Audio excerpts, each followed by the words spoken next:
నమస్కారం.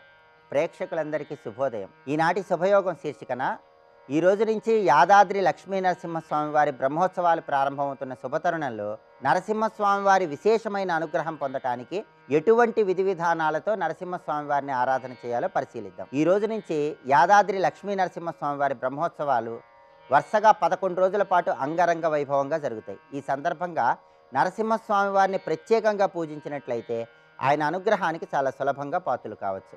నరసింహస్వామి వారి గురించి నృసింహ పురాణంలో ఏం చెప్పారంటే, ఆనాభేర్ బ్రహ్మణో రూపం ఆగళాద్ వైష్ణవం వపుహు ఆశీర్షాద్ రుద్రమీశానం తదగ్రే సర్వత శివం అంటుంది నృసింహ పురాణం. అంటే నరసింహస్వామి వారు త్రిమూర్తుల స్వరూపాన్ని కలిగి ఉన్నాడని ఈ శ్లోకం మనకు తెలియజేస్తోంది. కాబట్టి త్రిమూర్త్యాత్మకంగా త్రిమూర్తి శక్తి స్వరూపంగా ఉన్నటువంటి నరసింహస్వామి వారిని ఆరాధన చేసినట్లయితే స్వామి అనుగ్రహం వల్ల ఆధ్యాత్మిక, ఆది దైవిక, ఆది భౌతిక అనే 3 రకాలైన తాపాల తీవ్రతను తగ్గింపజేసుకోవచ్చు. అనారోగ్య సమస్యల తీవ్రతను తగ్గింపజేసుకోవచ్చు. కోర్టు కేసుల్లో విజయం సాధించడానికి, అంతఃశత్రు బాధల తీవ్రతను తగ్గింపజేసుకోవటానికి, శత్రువులను సైతం మిత్రులుగా మార్చుకోవటానికి నరసింహస్వామిని ప్రత్యేకంగా పూజించాలి. గృహంలో లక్ష్మీ నరసింహస్వామి వారి చిత్రపటాన్ని పూజా మందిరంలో ఏర్పాటు చేసుకోవాలి. పూజా మందిరంలో పూజాపీఠం మీద ఒక ఎరుపు వస్త్రాన్ని ఏర్పాటు చేసి ఆ ఎరుపు వస్త్రం మీద లక్ష్మీ నరసింహస్వామి వారి చిత్రపటాన్ని ఉంచి ఆ చిత్రపటానికి పసుపు రాసి కుంకుమ బొట్లు పెట్టి గంధం బొట్లు పెట్టాలి.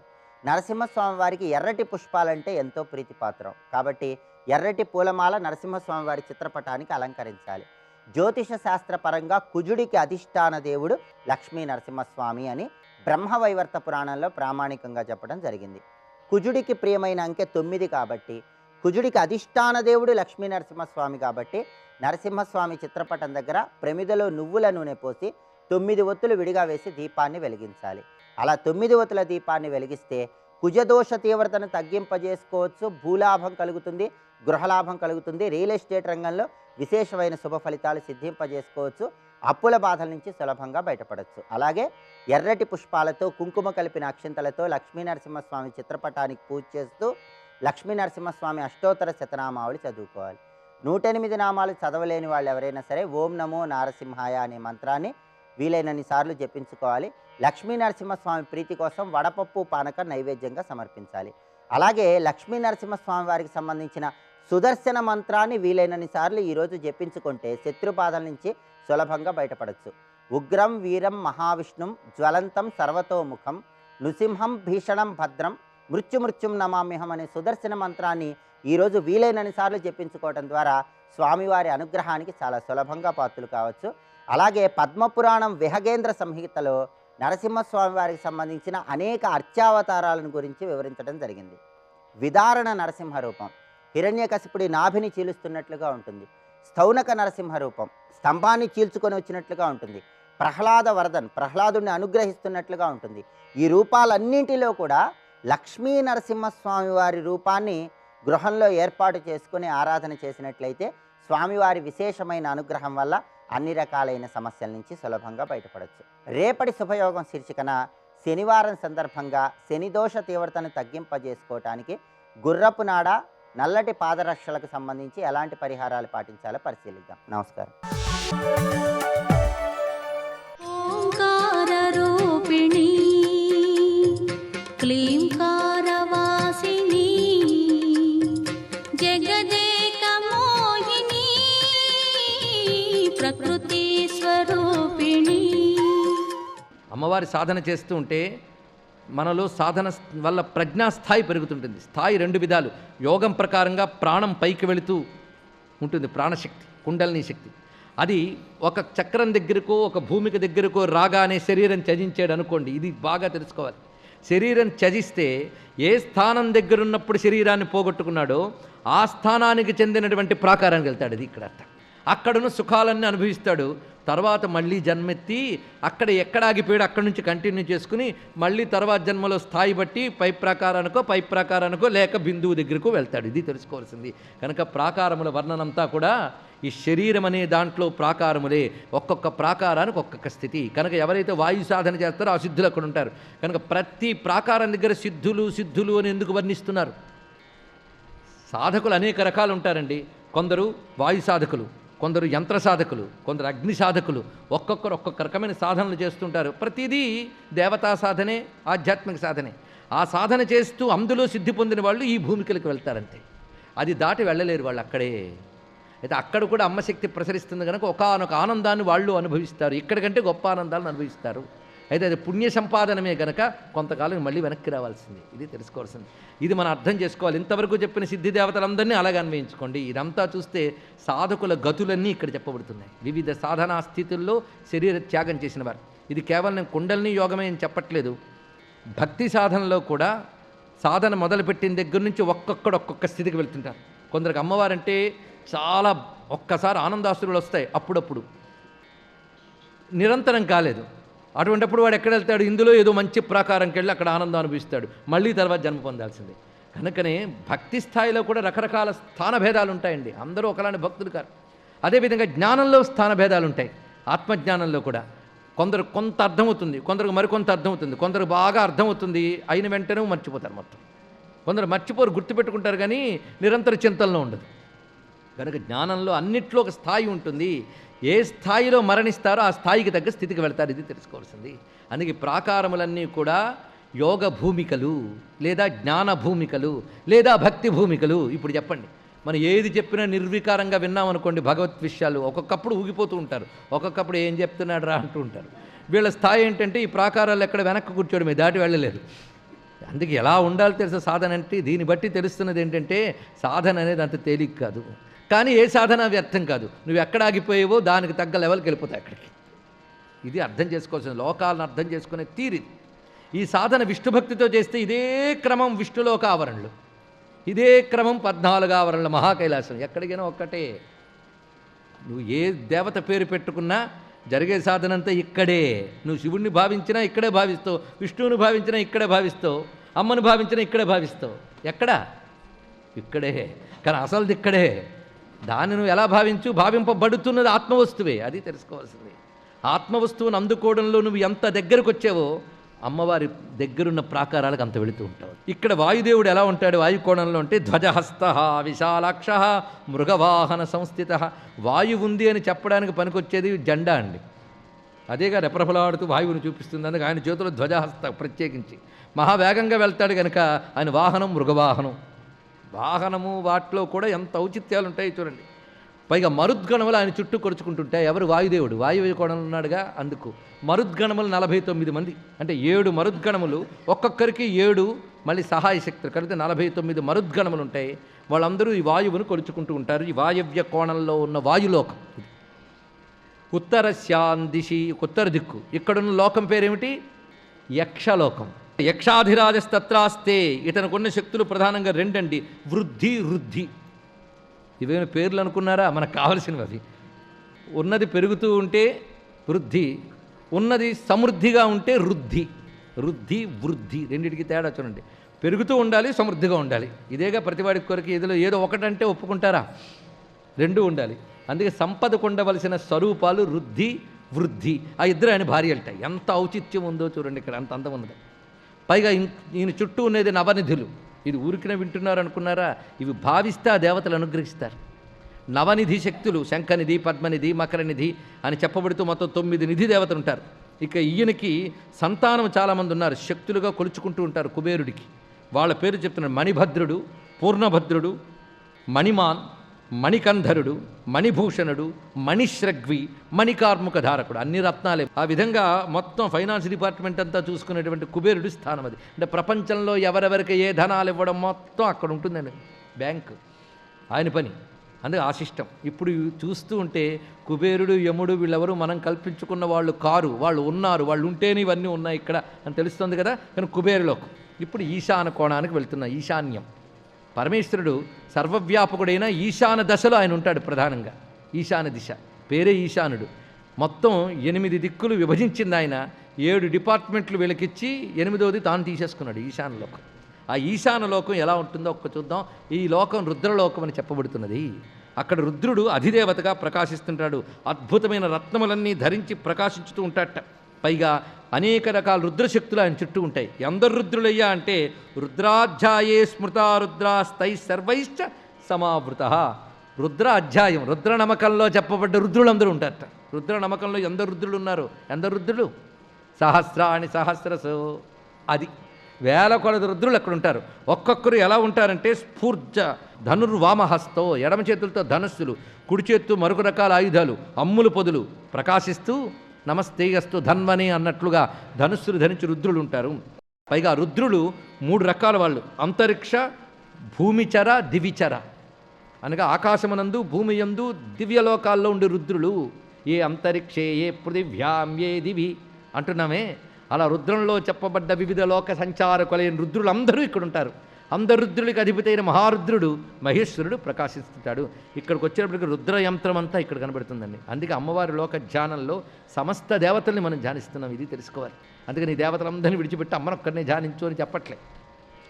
అనేక దేవతల్ని ధ్యానిస్తూ అనేక దేవతల యందు వ్యాపించిన ఏకదేవతను తెలుసుకుంటున్నాం ఇక్కడ. ఇది మొత్తం మణిద్వీపంలో ఉన్నటువంటి వర్ణంలో ఉన్న ప్రత్యేకత. అందుకు దేవతలందరూ అవసరం మనకున్నది. లోక నిర్వాహకులు, లోకపాలకులు వాళ్ళందరినీ ఇక్కడ ధ్యానిస్తున్నాం. స్వస్తి.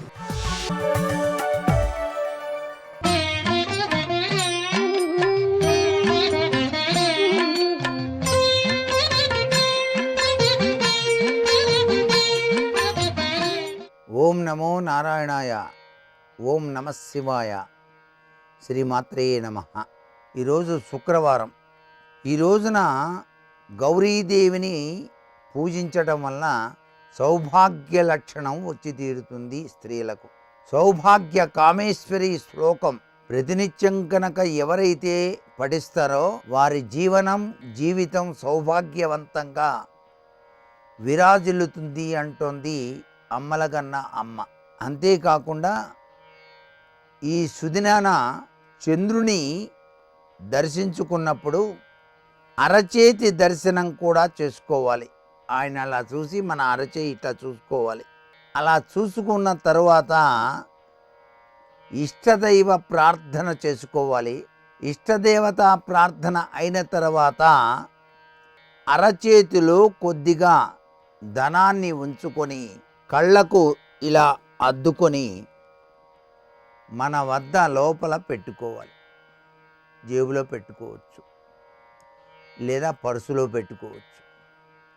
ఇలా గనక ఈ రోజున గనక ఆచరిస్తే లక్ష్మీదేవి చంచలత్వాన్నించి తొలగిపోయి స్థిరత్వాన్ని ప్రసాదిస్తుంది.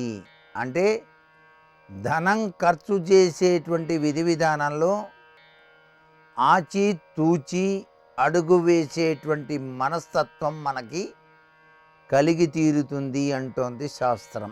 స్త్రీలకు సకల సౌభాగ్యాలు ఇచ్చేటువంటి చక్కని తల్లి గౌరీదేవే కదా. అందుచేత భారతీయ సంస్కృతిలో స్త్రీకి భర్తే కదా దైవం. భర్త కోసం స్త్రీలు ప్రత్యేకించి గౌరీదేవిని పూజించేటువంటి సాంప్రదాయం ఉంది మనకు. భర్తకు మనోభీష్టాలు సిద్ధించాలి అనేటువంటి ప్రభావంతో స్త్రీలందరూ కూడాను గౌరీ మంత్రాన్ని అనుష్ఠానం చేస్తారు. గౌరీ మంత్రాన్ని ప్రతి ఒక్కరూ కూడా ప్రతినిత్యం 108 సార్లు జీవితాంతం కూడాను చదువుకోవచ్చు. దీర్ఘ సుమంగళీతత్వం, ఉన్నతమైనటువంటి స్థితిగతులు భర్తకు లభ్యపడతాయి.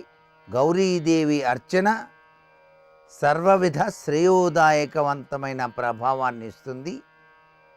అమ్మవారికి ప్రీతికరమైనటువంటిది ఆవు పాలతో చేసినటువంటి అన్నపు పరవాణం. అన్నం పరవాణాన్ని నైవేద్యంగా సమర్పించి 10 మందికి పంచాలి. ఎరుపు రంగు మందార పుష్పాలు ఆ చక్కని తల్లికి అభీష్టములు. ఆ గౌరీమాతకు అలా అలంకరణ చేసి నమస్కారం గనక ఆచరించినట్లయితే నమస్కారంలో సంస్కారం వలన ఆ చక్కని తల్లి సర్వసంపదల్ని కూడా ప్రసాదిస్తుంది. సర్వే జనా సుఖినో భవంతు.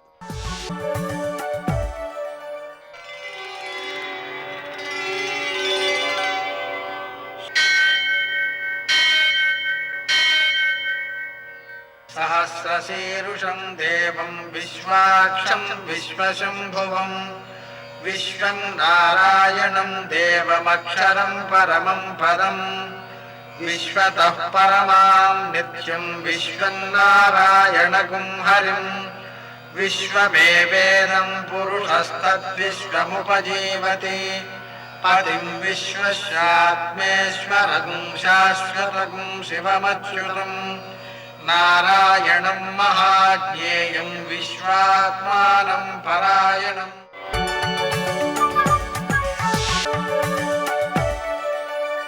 సూర్యశౌర్యమథేందురింద్రపదవీ సన్మంగళం మంగళం. లక్ష్మీం క్షీరసముద్రరాజతనయాం శ్రీరంగధామేశ్వరీం దాసీభూత సమస్తదేవవనితాం లోకైకదీపాంకురాం శ్రీమన్మందకటాక్షలధ్వో బ్రహ్మేంద్ర గంగాధరాం త్వాం త్రైలోక్యకుటుంబినీం సరసిజాం వందే ముకుంద ప్రియాం.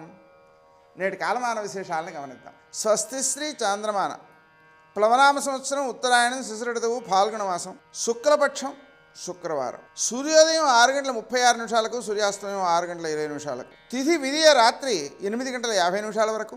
నక్షత్రం ఉత్తరాభాద్ర రాత్రి 1:53 వరకు.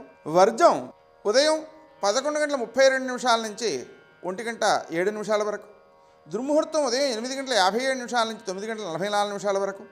మరల మధ్యాహ్నం 12:51 నుంచి 1:35 వరకు. అమృతకాలం రాత్రి 9:06 నుంచి 10:42 వరకు. రాహుకాలం శుక్రవారం కాబట్టి ఉదయం 10:30 నుంచి 12 గంటల వరకు.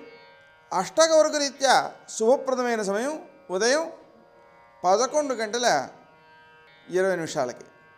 నేటి విశేషం శుక్రవారం చంద్ర దర్శనం. రాత్రి వేళ చంద్రుణ్ణి మనం చూసి బుధం మీద కండువా వేసుకుని ఆ కండువా నుంచి దారం తీసి ఆ చంద్రునికి సమర్పించి చంద్రునికో నూలు పోగు అనే భావనతో అర్పిస్తే గౌరవం కలుగుతుంది, వస్త్రమునకు లోటు ఉండదు, నూతన వస్త్రలాభం అని కూడా చెప్తుంటారు.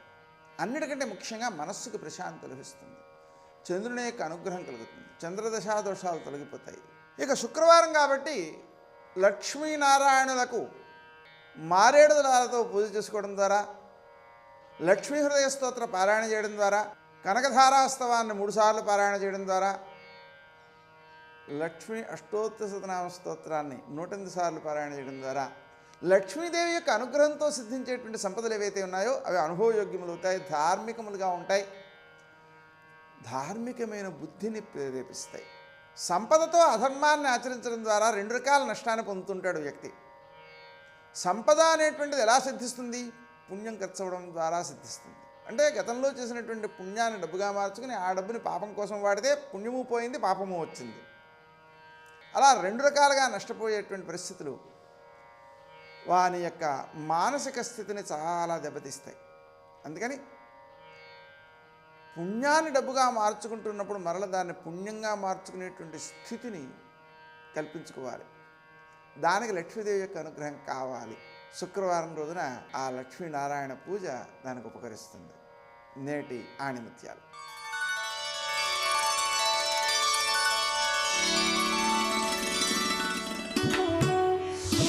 కష్టం వచ్చిందని బాధపడకు, ఎందుకంటే అది మనలో సహనం పట్టుదలను పెంచుతుంది.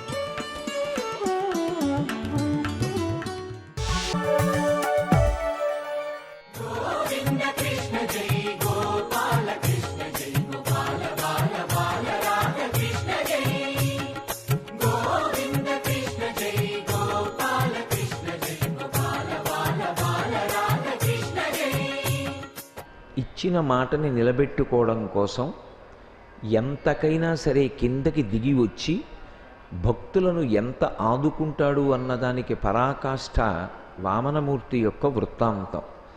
పోతన గారు అందులో ఆంధ్రీకరించినప్పుడు అత్యంత హృదయంగా ఆంధ్రీకరించారు.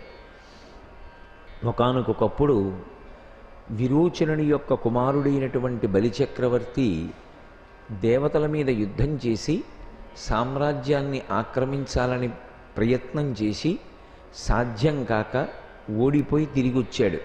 రాక్షసులు కేవలం తమ బలం వల్ల మాత్రమే దేవతల్ని గెలవడం సాధ్యం కాదు అని గుర్తిరిగి ఆయన గురువుగారి యొక్క అనుగ్రహాన్ని సంపాదించుకోవడం కోసమని నిరంతరం గురు శుశ్రూష చేశాడు.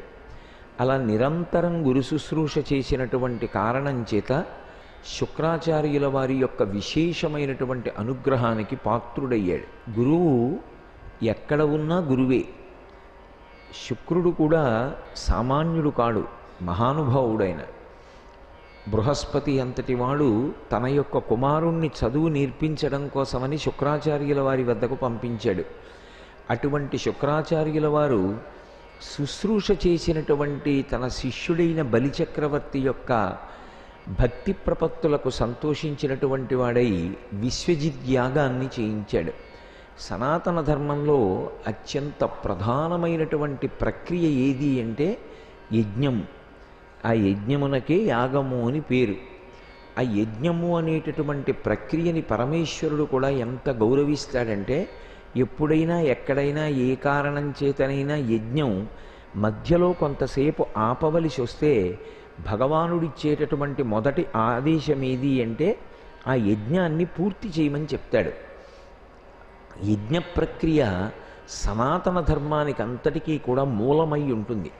అందుకే అసలు సనాతన ధర్మం యొక్క జీవనాడి ఎక్కడుంటుంది కర్మకాండలో అంటే అగ్నిహోత్రము ద్వారా భగవంతుణ్ణి ఆరాధన చేయడంలో ఉంటుంది. ఆ అగ్నిముఖంగా ఇచ్చేటటువంటి హవిస్సు దేవతలకు అందుతుంది. యజ్ఞము ద్వారా సాధించుకోలేని ప్రయోజనం ఉండదు. అందుకే యజ్ఞము బహుళార్థ సాధకము, అనేక విధములైనటువంటి ప్రయోజనాల్ని వనగూడుస్తుంది. ఒకటి, ఇహమును సాధిస్తుంది. ఇక్కడ మనకి ఏం కావాలో వాటన్నిటినీ కూడా చేకూర్చి పెట్టగలిగినటువంటి సాధనము యజ్ఞమే.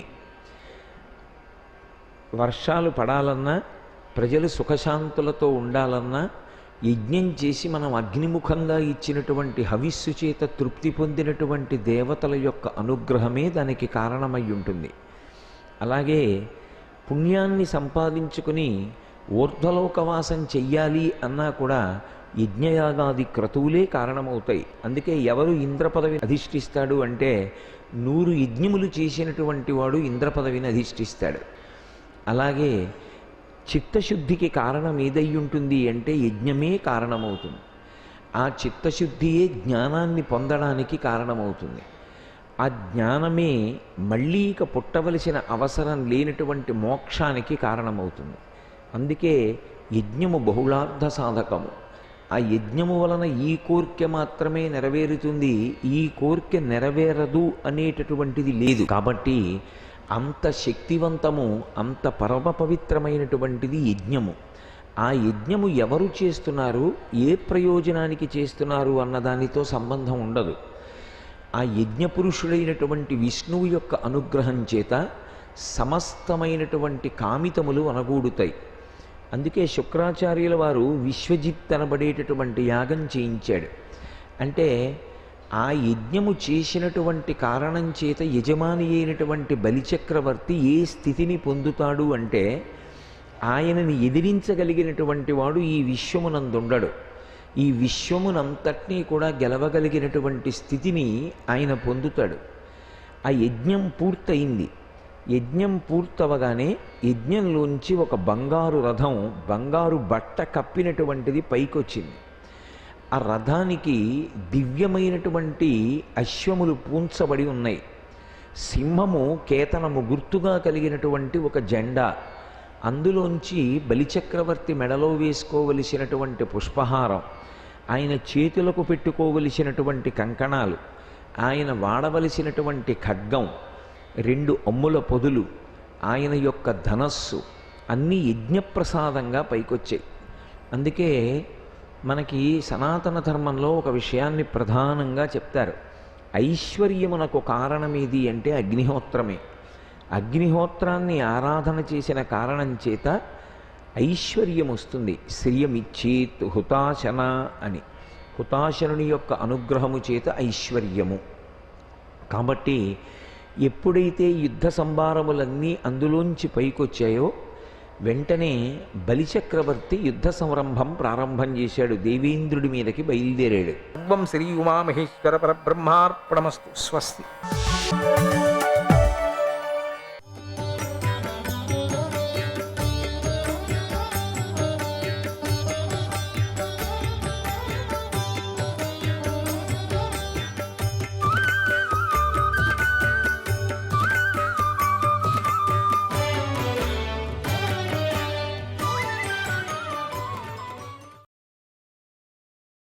నా మాట విను జరాసంధ. ఇప్పటికైనా నువ్వు వాళ్ళందరినీ వదిలి మంచి యజ్ఞం చెయ్యి. మేము కూడా ఉంటాం. ఇదో మా స్నేహితుడు ఉన్నాడే, మంచి బాగా భోజనం పెట్టు, మనమంతా కలిసిమెలిసి ఉందాం. ఎంత బాగా చెప్పాడో పాపం. ఏంటో కొంచెం కరుణతో చెప్పాడు కూడా కృష్ణుడు. అంటూ ఉదాహరణ దంభోద్భవుడు, కార్తవీర్యార్జునుడు, ఉత్తరుడు, బృహద్రథుడు అనేవారు తమ కంటే ఉత్తములైన వారిని అవమానించారు. వాళ్ళు అంతా కూడా సేనలతో సహా నశించిపోయారు. ఏమైంది కొనకు? నశించిపోయారు వాళ్ళందరూ కూడా. ఇప్పుడు నిజం చెబుతున్నాను విను. నీతో యుద్ధం చేయాలని కోరుకుంటున్న మేము విప్రులం కాదు. ఇప్పుడు చెప్పాడు. వేషం తీసేశారు. నేను వసుదేవుడి పుత్రుడైన ఋషికేశుడును నా పేరు. వీరిద్దరూ పాండురాజు పుత్రులైన భీమార్జునుడు. నేను వీని ఇద్దరికీ కూడా మేనమామ కొడుకును. నీ చిరకాల శత్రువును నేను. నన్ను బాగా గమనించి చూడు. నా వేషమంతా వేరే అయింది కదా, ఇప్పుడు చూడు. మేము నిన్ను యుద్ధానికి పిలుస్తున్నాం, రా. కథన రంగానికి కదలిరా, మనం వెళదాం. నీ స్టేడియం ఉంది కదా, ఎట్లా అక్కడికి వెళదాం కదా. రాజులందరినీ విడిచిపెట్టు, వాళ్ళు కూడా చూడండి మా యుద్ధం, లేదా నరకంలోకి అడుగుపెట్టు అన్నాడు కృష్ణ పరమాత్మ. అట్లా చెప్పుకొని వచ్చాడు. అప్పుడు జరాసంధుడు, ఓహో కృష్ణ, యుద్ధంలో నేను రాజులందరినీ జయించేశాను తెలుసా, జయించి బందీలుగా చేసుకొని వచ్చాను. భూమి మీద నేను జయించినవాడు ఎవరూ లేదు నా మాదిరిగా. ఈ భూమిని అంతా నేనే జయించాను. నాలాగా జయించిన వాడు లేడు ప్రపంచంలో. నాకు శత్రువు లేడు. ఇంతవరకే చెప్పింది అదే కదా, శత్రువుని చేసుకోవద్దు, మిత్రులుగా చేసుకొని. చేసుకోలేదే. శత్రువులను పరాక్రమంతో వశం చేసుకొని వారితో ఇష్టం వచ్చినట్లుగా వ్యవహరించాను. అందులో నాది తప్పులేదు. ఈ క్షత్రియ నియమాలను గుర్తుపెట్టుకొని పాటిస్తున్నా. ఇప్పుడు నీకు భయపడి దేవతలకు బలి ఇచ్చేటువంటి రాజులను కానుకగా తెచ్చి మీకు ఇవ్వాలా? వారిని ఇప్పుడు విడిచిపెట్టాలా? మీ సేనా వ్యూహంతో ఏర్పరచబడినట్టు సిద్ధంగా ఉంటే నా సేనతో పోరాడుతుంది, లేకపోతే నేను మీలో ఒక్కడితో పోరాడతాను. సేన తీసుకురాలేదా మీరు? పోన్లే, మీ ముగ్గురిలో నేను ఎవరితోనో ఒక్కరితో నేను పోరాడతాను. లేకపోతే నేను ఒక్కడనే మీలో ఇద్దరితో పోరాడతాను, లేదా నేను ముగ్గురితోనూ పోరాడతాను. మీరు ముగ్గురు పోరాడి నేను ఒక్కడే అవుతాను. నో ప్రాబ్లం, రెడీ అనేసాడు. ముగ్గురితోనూ తలబడి తీరాలని పట్టుదలతో ఉన్నాడు. తర్వాత జరాసంధుడు తన పుత్రుడైనటువంటి సహదేవుడికి పట్టాభిషేకం చేయమని ఆజ్ఞ ఇచ్చాడు. పట్టాభిషేకం చేసేశారు పుత్రుడికి. వారితో పోరాటానికి సమయం సమీపించింది. అప్పుడు జరాసంధుడు అప్పటికే మరణించిన కుశికుడు, చిత్రసేనుడు అనే తన సేనాధిపతులను తలుచుకున్నాడు. పూర్వం హంసడింబుకుల గురించి కూడా చెప్పుకున్నాం కదా, వారే వీరే వారు. మానవలోకంలో అందరూ కూడా వీరిని ఆదరిస్తూ ఉండేవారు. వారంటే ప్రజలకు అంత అభిమానం ఉండేది. ఆ సమయంలోనే శ్రీకృష్ణుడు దివ్య దృష్టితో జరాసంధుడి చరిత్రనంతా తెలుసుకున్నాడు. శ్రీకృష్ణుడు పురుషుల్లో శ్రేష్ఠుడు, అభిమానవంతుడు. కృష్ణుడు సత్యమైన ప్రతిజ్ఞ గలవాడు, సింహం వంటి పరాక్రమం గలవాడు, వసుదేవ కుమారుడు. ఆయన జరాసంధుడిని వధించే ఉపాయం తెలుసుకున్నాడు. ఈ జరాసంధుడు ఇతర వీరుడి చేతుల్లోనే మరణిస్తాడు. యదువంశీయుల్లో ఎవరూ ఇతడిని వధించలేరు అని బ్రహ్మదేవుడు ఇతడికి వరమిచ్చాడని తెలుసుకున్నాడు. ఆ వర కారణంగానే శ్రీకృష్ణుడు జరాసంధుడిని చంపటానికి ఇష్టపడలేదు. కరుణ కాదు, వరం, చంపటానికి అయ్యలేదు అని వైశంపాయన మహర్షి ఈ రహస్యం చెప్పగానే జనమేజయుడికి ఇక్కడొక సందేహం కలిగింది. మళ్ళీ మహర్షిని అడిగాడు, మునీంద్ర, అసలు శ్రీకృష్ణ జరాసంధులకు ఎలా శత్రుత్వం ఏర్పడింది? జరాసంధుడు కృష్ణుడిని ఎలా గెలిచాడు? కంసుడికి జరాసంధుడు ఏమవుతాడు? ఈ కథనంతా వివరంగా చెప్పండి అని అడిగాడు. వైశంపాయనుడు ఆ విషయాన్ని ఇలా చెప్పాడు. మహారాజా, వసుదేవుడు పుట్టాడు. అతడు బుద్ధిమంతుడు. ఉగ్రసేన మహారాజు గారికి ఆయన మంత్రి. ఆ మహారాజు గారి పుత్రుల్లో పెద్దవాడు కంసుడు. అతడు అమిత బలవంతుడు. శస్త్రవిద్యల్లో ఆరితేరాడు. అతడికి జరాసంధుడు తన కూతురును ఇచ్చాడు. రాజ్యాన్ని సులకంగా ఇచ్చి తన భర్తకు పట్టాభిషేకం చేయాలి అనేది ఆమె నియమం. ఆ నియమ ప్రకారంగా జరాసంధుడు ఆమెను కంసుడికిచ్చి పెళ్లి చేశాడు. ఆ నియమ ప్రకారంగా కంసుడు వెంటనే మధురా నగరానికి రాజైపోయాడు. మంత్రులు ఆ కంసుడికి పట్టాభిషేకం చేశారు. కంసుడు ఐశ్వర్యంతోనూ బలంతోనూ మత్తెక్కిపోయాడు. ఈ దుర్మార్గుడు రాజు కాగానే చేసిన మొదటి పని ఏమిటంటే తండ్రిని తీసుకొని వెళ్ళి చెరసాల్లో కూర్చోబెట్టాడు. ఉగ్రసేనుడు మంత్రులతో కలిసి హాయిగా రాజ్యాన్ని అనుభవించాడు. ఈ కంసుడు తెలివి తక్కువవాడు, మూర్ఖుడు. వసుదేవుడు బుద్ధిమంతుడు. అతడు కంసుడికి మంచి సలహాలు ఇచ్చాడు. అవేవి కంసుడికి నచ్చలేదు. వాటిని కంసుడు పాటించలేదు. అయినా వసుదేవుడు తన బుద్ధిబలంతో కంసుడి చేత రాజ్యాన్ని ధర్మంగా పాలించేలాగా చేశాడు. ఎందుకులే, ధర్మంగా వెళితే మంచిది అని చెప్పి వెళుతున్నాడు. అందుకు ఒకనాడు వాడికి మంచి బుద్ధి పుట్టి దేవకుడి పుత్రిక అయినటువంటి దేవకిని వసుదేవుడికి ఇచ్చి పెళ్లి చేశాడు. ఈ దేవకుడు ఉగ్రసేనుడి సోదరుడు. అందుచేత కంసుడు చెల్లిని పెళ్లిని బ్రహ్మాండంగా జరిపించాడు. మంచి భోజనాలు పెట్టించాడు. అందరినీ చక్కగా సత్కరించాడు. ప్రేమగా అందరినీ ఆదరించాడు. ఒక పండుగలాగా పెళ్లి వేడుకను జరిపించాడు. తరువాత పెళ్లి కొడుకును పెళ్లి కూతురును తన ఇంటికి తీసుకొని వెళ్ళాలి. వసుదేవుడు ఆ ఆచారాన్ని పాటించి దేవకని రథమెక్కించి తీసుకొని వెడుతూ ఉంటే కంసుడు వచ్చాడు. రథాన్ని నేనే నడుపుతాను అంటూ తానే రథాన్ని నడిపాడు. అంతలో ఆకాశం ఉరిమింది. ఆకాశవాణి ఇలా పలికింది, యామేతాం వహమానోధ్య యామేతాం వహమానోద్య కంసోద్వహసి దేవకీం కంసోద్వహసి దేవకీం అస్యా అస్యా యశ్చాష్టమో గర్భః సతే మృత్యుర్భవిష్యతి సతే మృత్యుర్భవిష్యతి. ఓ కంస, ఈరోజు ఏ దేవకిని రథంపై తీసుకొని మధురకు వెళుతున్నావో ఆమె యొక్క 8వ గర్భం నుండి నిన్ను చంపేవాడు జన్మిస్తాడు అంది. ఆ మాటలను కంస వసుదేవులు విన్నారు. వెంటనే దుర్బుద్ధి అయినటువంటి కంసుడు విపరీతంగా కోపించి కత్తి తీసుకొని చెల్లెలు తల నరకపోయాడు. ఇది ఆకాశవాణి చెప్పింది, ఇక అక్కర్లేదు, నువ్వు ఉంటే కదా.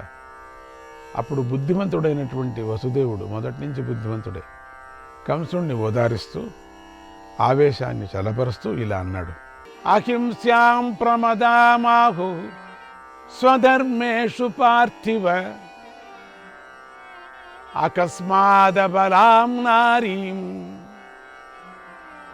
హంతా సీమా మనాగసీం. ఓ మహారాజా, అన్ని ధర్మాల్లోనూ స్త్రీని చంపకూడదు అని చెప్పారు. అటువంటి ఈమెను హఠాత్తుగా ఎందుకు చంపాలనుకుంటున్నావు? నీకు దేనివల్ల భయం కలుగుతుందో ఆ భయాన్ని మాత్రమే తొలగించుకో. అప్పుడు ఈమెను కాపాడుకోవచ్చు, నీ ప్రతిజ్ఞను కాపాడుకోవచ్చు. ఎటు తిరిగి నీ చెల్లెలు కదా. ఈమె అష్టమ గర్భంలోని పుత్రుడి వల్లే కదా అయ్యేది. నీకు భయం ఏర్పడింది. ఇంకా చాలా సమయం ఉంది. అప్పుడు ఆ అష్టమ పుత్రుడిని చంపు, బాగుంటుంది. అలా నీ ఆపద తొలగిపోతుంది అన్నాడు.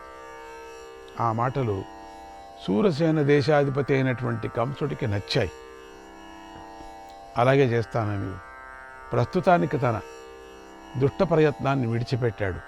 బాగుంది, నువ్వు పుట్టిన పిల్లలంతా తర్వాత కొంతకాలానికి దేవకికి వరుసగా కుమారులు పుట్టారు. వారిని చూడటంతోనే కంసుడిలో చెడు బుద్ధి విజృంభించింది. ఏమో పుట్టినవాడలో ఎవడైనా కావచ్చు నాకు అని ఆగలేకపోయాడు. పుట్టిన వారిని పుట్టినట్లుగా చంపేశాడు. ఈ మధ్యలో కొంచెం నారదుడు ప్రవేశిస్తాడు. ఇక్కడ లేదు ఇప్పుడు సద్యానికి. మనం నారదుడికి కొంచెం రెస్ట్ ఇస్తాం, వద్దులేండి. తర్వాత దేవికీ గర్భంలో సప్తమ పుత్రుడిగా బలరాముడు పుట్టాడు. అప్పుడు యముడు తన మాయను ప్రయోగించి ఆమె గర్భాన్ని రోహిణీ ఉదరంలో ప్రవేశపెట్టాడు. ఆకృష్య కర్షణాత్ సమ్యక్ సంకర్షణ ఇతి స్మృతః బలశ్రేష్టతయా తస్య బలదేవ ఇతి స్మృతః బలదేవ ఇతి స్మృతః. అందరినీ ఆకర్షించడం చేత అతడికి సంకర్షణుడు అనే పేరు వచ్చింది. బలం ప్రధానంగా కలిగి ఉన్నందువల్ల అతడికి బలరాముడు అనే పేరు కూడా వచ్చింది. మళ్ళీ దేవకీదేవి గర్భం ధరించింది. 8వ పుత్రుడిగా మధుసూదనుడు గర్భంలోకి ప్రవేశించాడు. కంసుడు దేవకిని రక్షించసాగాడు. 1000 కళ్ళతో ఆమెను గమనించసాగాడు. క్రూర కర్మలు చేసే ఒక మంత్రిని వసుదేవుడికి కాపలా ఉంచాడు.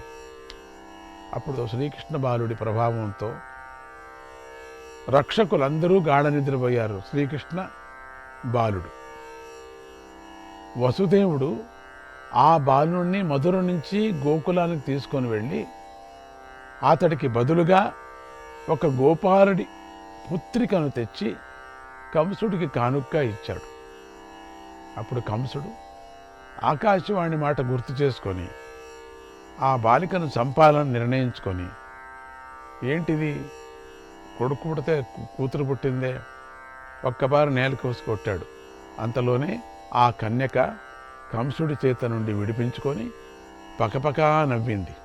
ఆర్యేతి వాసతి శబ్దం, ఆర్య అంటూ అదృశ్యమైపోయింది. నాటి నుండి ఆమె ఆర్య అని కీర్తించబడింది. ఇలా బుద్ధిమంతుడైన వసుదేవుడు దుర్బుద్ధి అయినటువంటి కంసుడిని మోసగించాడు. తన పుత్రుణ్ణి గోకులంలో పెంచాడు. అక్కడ శ్రీకృష్ణుడు నీటిలోని పద్మంలాగా పెరిగాడు. కొయ్యల్లో అగ్ని దాగి ఉన్నట్లుగా తన జాడ కంసుడికి తెలియకుండా పెరిగాడు. కొయ్యల్లో అగ్ని లోపలే ఉంటుంది, తెలియటం లేదు. అది ముట్టుకుంటే తెలుస్తుంది. అట్లా ఏమీ తెలియకోకుండా లోపలే పెరిగాడు. అయినా కంసుడు అనుమానంతో అందరినీ బాధించాడు. గోకులాన్ని మరీ బాధించాడు. శ్రీకృష్ణుడు మాత్రం గోకులంలో తేజస్సు బలాలతో వృద్ధి చెందాడు. కంసుడు యొక్క బాధలను తట్టుకోలేక కొంతమంది గోపాలురు కోరికలు తీర్చుకోవాలని కృష్ణుని ఆశ్రయించారు. తర్వాత కృష్ణుడు ఉగ్రసేనుడి అనుమతి పొందాడు. తన సోదర గణంతో కంసుడిని వధించి తిరిగి ఉగ్రసేనుడిని రాజును చేశారు. కృష్ణుడు కంసుడిని చంపాడు అనే మాట జరాసంధుడు విన్నాడు.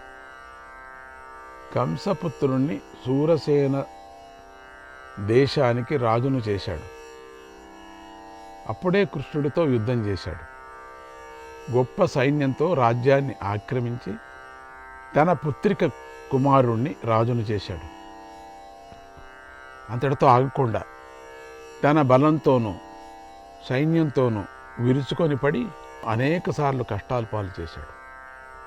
శ్రీకృష్ణ జరాసంధుల మధ్య వైరం ఏర్పడటానికి ఇది కారణం.